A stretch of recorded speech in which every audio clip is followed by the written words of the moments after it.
out there. Here, you guys, these are like digital soldiers, right? Woo! Right, there you go. Okay.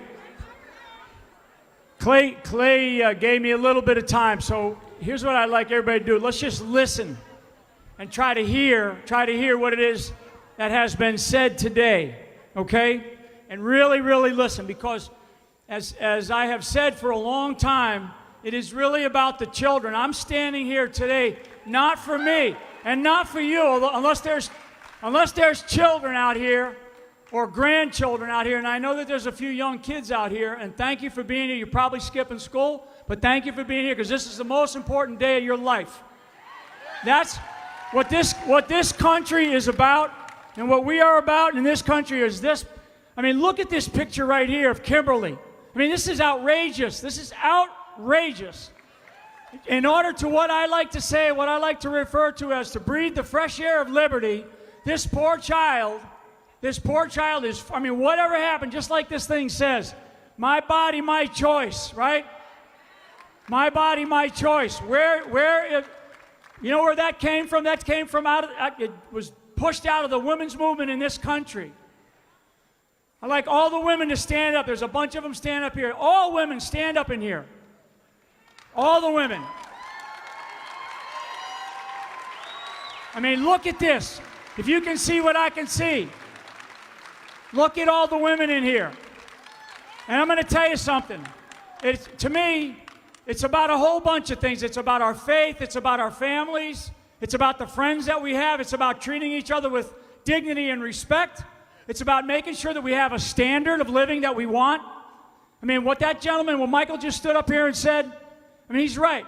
He got off his dead rear end. He's working hard. He's doing all the things he can do in his town. And he said, you know what? I'm tired of it. I'm tired of it, and I'm going to get involved. Instead of getting tired of it and backing out, he got tired of it and he backed in. He pulled in. And he said, hey, I'm going to fight for my town, my parish, my community, my county, my state, my country. That's what this is about. We are facing a transition point in this country like we have never seen in our lives. We've never seen it in our lives. If we do anything as people, when you leave here, because there's not just people from Oklahoma here. There's people from all over the country. That's right. There are people from all over the world here tonight, and all the live streaming, all the podcasts, all the media that's out there. If there's one thing that I don't worry about the Democrats anymore. I don't worry about the left with a capital L. I do not worry about them. And the reason why I don't worry about them, because I know their game plan. I've been to countries that have had socialism or communism. I know what that is like. And it's not something that we want, but it is a transition point that we are heading toward. We are pivoting. Our nation is pivoting. This is an unprecedented time. It is not like 1776. 1776, it was one nation that we were facing. It was tyranny. It was a monarch, and the founders got sick of it. At this point in time, we have had both foreign adversaries and domestic enemies against us. And we do have them. We do have them in our midst. So what I'm telling everybody today, my message to you when you leave here today, my call to action is you have to get involved. I mean, God loved this man, Michael, who just stood up here. And it's not just him. 24 hours ago, I sat down with a man in Florida who, in their school committee, their county, continued to force, even though the governor was saying no mask mandate, the school committee continued to force a mask mandate. I mean, look at the results. This beautiful child. And so what did they do? They didn't send one person or two people to go represent the town, to go into the school committee or the school board. They sent 3,000 citizens.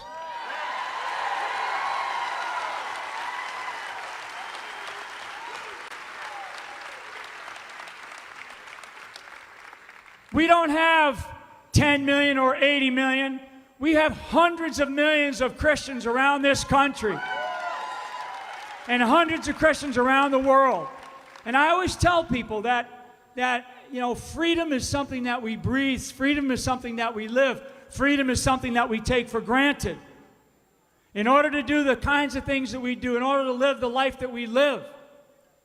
I mean, the liberties that we have we are a nation built on individual liberties. Individual liberties, individual rights. That's what the Bill of Rights is about. There's a reason why there was 10 in the Bill of Rights. Just like the principles that are in the Bill of Rights, the 10 commandments that we have are the principles of the foundation of the Bible. And the Bible provides us with the fulfillment, just like our Constitution provides us with the fulfillment of who we are as a nation, who we are as a people. And unless we get our act together, unless this group, because I'm preaching to the choir, I am preaching to the choir. You're here because you are engaged. You know what we need in this country. So you have to go back out and you have to tell your mothers and your fathers, your aunts, your uncles, your friends, your community leaders. When people go, I'm sick of those people in Washington, D.C. I'm sick of the politics. I'm sick of the church or whatever the church is doing or not doing. Well, stop that, because it is our problem. If somebody's in politics, we put them there. So stop putting them there. Get involved in your community. If you're tired of something, if you are tired of something and you're tired of whatever it is, whatever the griping that you're doing, it's like I like to say, we have to quit sitting around and talking, and now is the time to stand and do. And we have to do.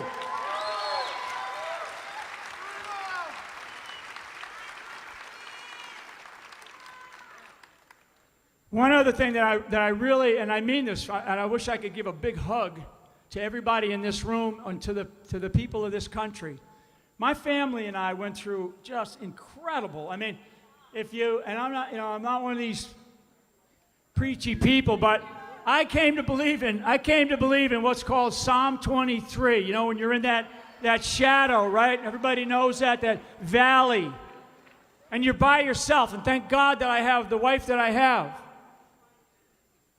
When you're in that valley and you are all alone, and you're thinking, man, this is not going too well. Things are tough, and you're being persecuted, and you know you're being persecuted, because I'm going to talk about faith in our institutions here in a second. Faith in our institutions that we no longer have. So I'm in that valley. I'm in that very, very difficult valley. And during that time, we could have quit. We could have said, okay. And we knew what was about to happen. The persecution was occurring. It's amazing the incentive system that is in our Department of Just Us. It's not justice, it's just us. And it's just them.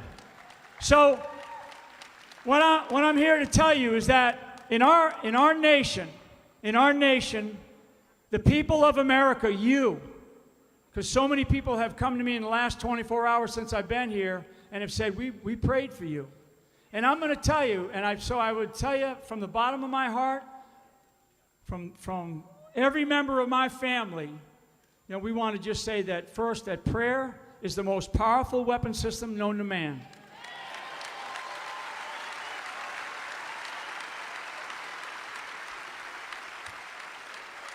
And prayer, that's right. And prayer gives a voice to the voiceless. Prayer gives a voice to the voiceless. All these people around this country, all these people that are around this country, there's a lot of people out there that have lost hope. What hope is something that you hope for in the future. Okay, you hope that something is going to happen. You hope that this is going to happen. You hope that that's going to happen. But what we need to fall back on is faith. Faith is something that is the here and now. Faith is what I am going to do right now. I am standing up here because of my faith in you, my faith in the American people. When we say we the people, that means something. When we hear or we read that we are a nation created by a higher being, by a creator. In fact, the word creator is in our Constitution. It's in our Declaration of Independence. So we have to understand what it is that we are about. You have a responsibility. You have a task.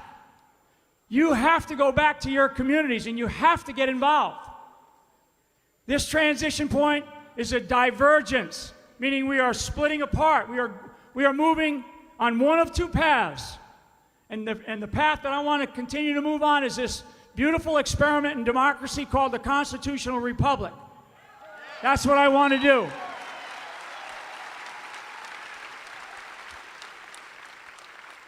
But the point that we are at right now, we're looking one way and we're going, are we going to continue down that path? And I don't want you to question that. I want you to do something about it, because the other path is a path towards socialism and then communism. That's it. I mean, this is real. This is not a conspiracy theory. This is not something that you're going to, a fake news. This is for real. We are facing an element in our country, a small element, well organized, well funded, and they've got power. They outsmarted us. They outmaneuvered us. Okay, they did. It didn't mean that we didn't win that election, because we did. We won that election.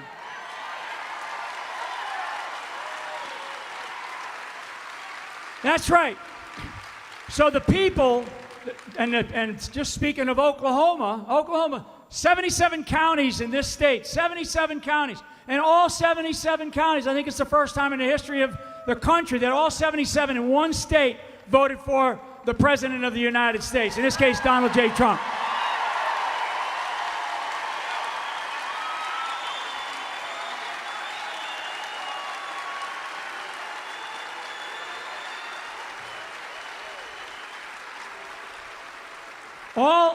All these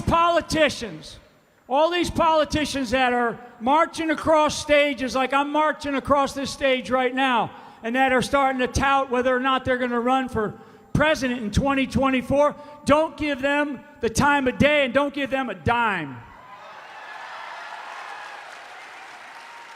We have a president.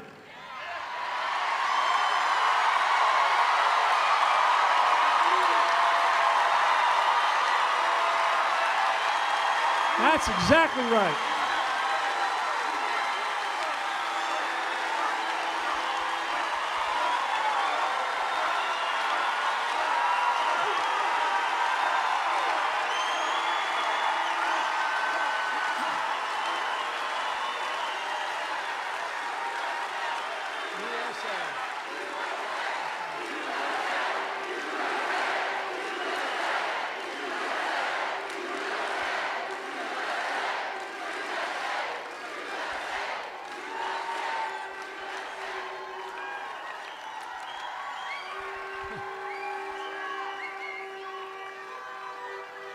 Until Donald J. Trump says what he needs to say about the future, about where we're going as a nation and as a party, let's say as a Republican Party, although I could care less about the parties. I really could. I like to say, and as I've learned about the people of Oklahoma, and I've learned about the flyover countries, right? The flyover countries. The flyover countries are people who are generally conservative, generally Christian, and they have good God-given common sense, period.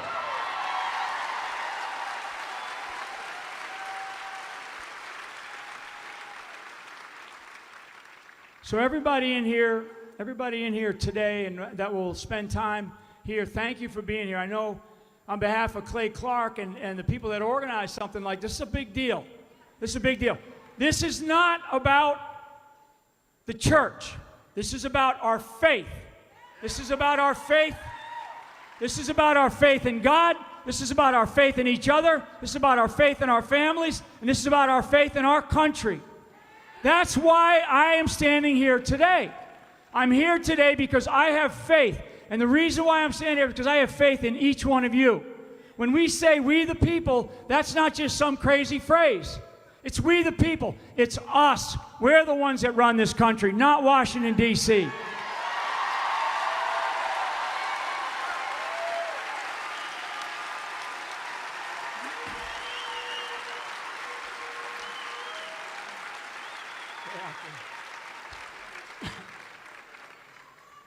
And in fact, and you know this, I mean, everything that I'm saying, people know. And you're going to go back and you're going to talk about it. But what you're going to have to do is you're going to have to figure out what you're going to do about it. Washington, D.C. will not solve our problems. In fact, what we learned is the courts, the judiciary in this country will not solve our problems. People in this country have to take responsibility, and you have to get involved. I don't know how many times I've got to say this. And God help us for these children.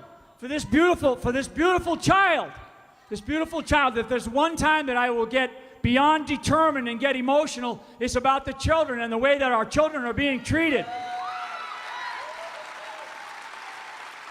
This is not right.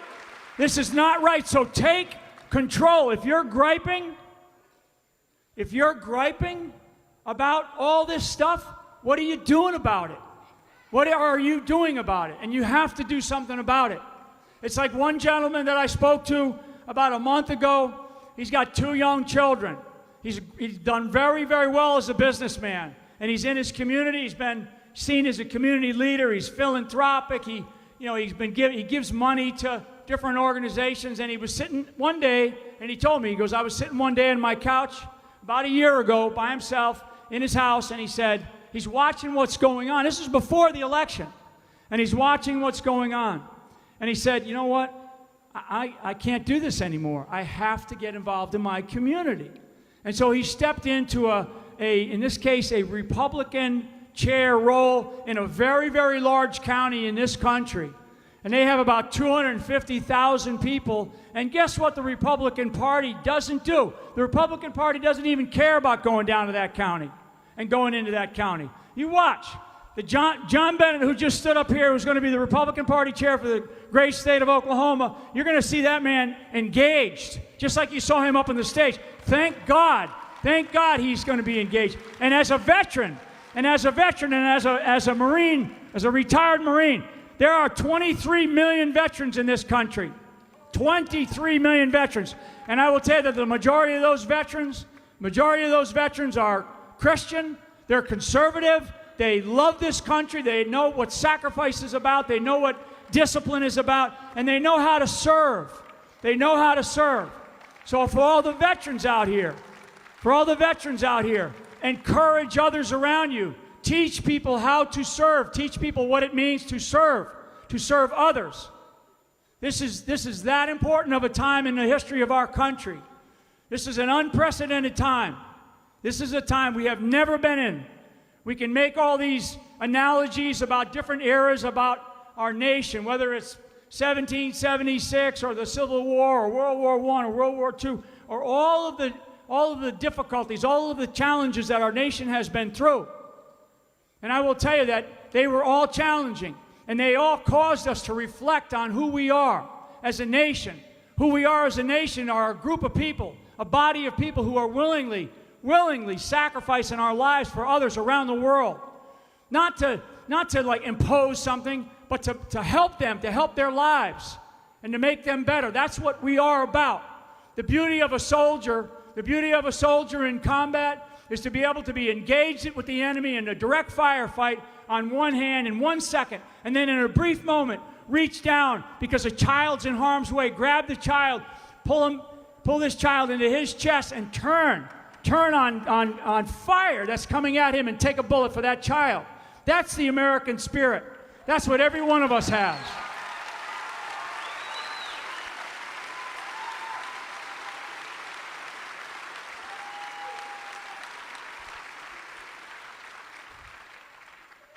If I am preaching, I'm preaching about America. I'm preaching about our country, about who we are, about every single aspect of why we are here today. There are those, I mean, is anybody 6 feet apart? Right? I mean, the number of people that we know, I mean, all these doctors, I mean, this is a health and freedom festival. It is about an education. And it's not just for the thousands of people that are in here. This is really for the millions and millions that I know are going to get this message across not only the United States of America, but the world. And the message is, we are not done fighting. We are not done fighting.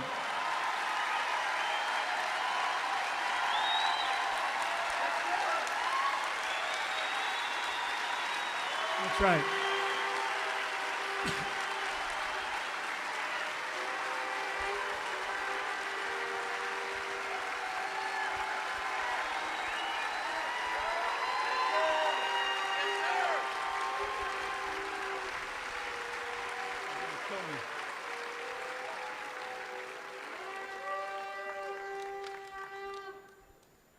So I'm gonna finish up here because this has been a long day and you've heard a lot of things, and so hopefully, there's a difference between hearing and listening, right? You hear noise, you listen to words, and so hopefully you haven't heard a lot of noise here today, because we can transmit a lot of noise in today's environment, an awful lot of noise, a lot of distraction.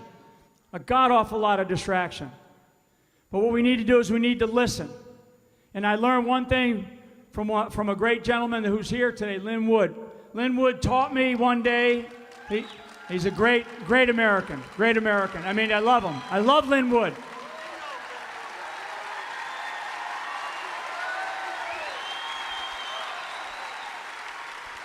And all the things that you learn in the military, all the things you learn about leadership, there's things in life that you can control. I can control what I'm saying. I can control the fact that I'm standing up here. And then there's things in life that you cannot control. And then there's a way to think about that, and it's how you take control. Maximize your potential. I always used to tell young soldiers, what's your potential? What do you think your potential is? Can you achieve that? Can you overcome that? Can you do that? And they go, I don't know, I've never been able to do that. I said, give it a shot. Give it a try. Go do it. Work a little harder. Make sure you get out there and you do a little bit more. That's what I'm asking you to do. My mother taught me to be a lifelong learner. Never, ever stop learning. So the message for you all today is, as you listen, and you walk away from today, you're learning something. And one of the things that Lynn taught me was about fear, a little bit about fear, and I always thought that I knew what it was about. All the time of coming and going in and out of combat operations or combat zones, you have a sense of fear. You're not human if you don't. And one of the things that I listened to him one day, and he talked about the brain and the heart. And it's really a fascinating thing, because in the brain we see something in it and it causes us, because it mentally says, oh, I'm afraid of that. I'm afraid to go do something. I'm afraid they're going to do something to me. I'm afraid they're going to take the job. I'm afraid they're going to say something nasty about me. Tell me about it, right? So, and that all comes from your brain. That all comes from, because you're overthinking a problem. You're overthinking who you are, what you are as an individual. You're lessening yourself. You're lessening the potential that you have as an American. And what you know to be true, where does that come from? And I say it comes from, and what Lynn taught me is it comes from your heart. And I will tell you one thing, that's right, because when I say it comes from your heart, it's like, the instinct, the hair in the back of your neck that goes up, the gut check or the gut feel that you have, a woman's intuition, You just know something when you see something, this is right, this is wrong. I mean, the American psyche, we know what's right, we know what's wrong, and we're watching it and we're not going to accept it. We are not going to accept it. So what do we do about it? What do we do about it? We have to leave here. So listen to me one more time. Okay, listen to me one more time, especially the women. The reason why I asked all the women to stand up is because the demographics in our country, the demographics, the who we are, the fabric of our nation has shifted in like 30 or 40 years. And women are much, much more involved in the lifeblood of our country. And they know it. The women in this room know it. The women listening to this know it.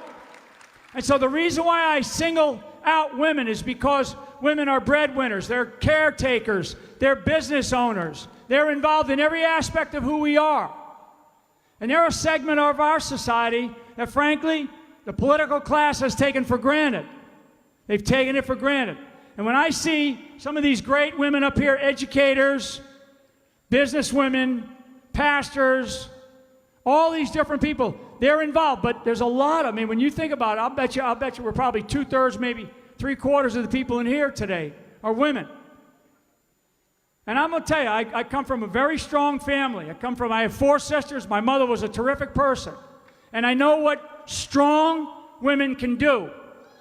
And I'm telling you, ladies, if you don't look at your lifeblood, if you don't look at what it is that's happening in your communities, if you don't look at these beautiful children and the way these children, I mean, you're bringing these children into this world without a mask, right?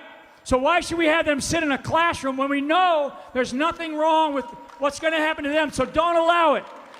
It's the moms that are going into these classrooms to argue.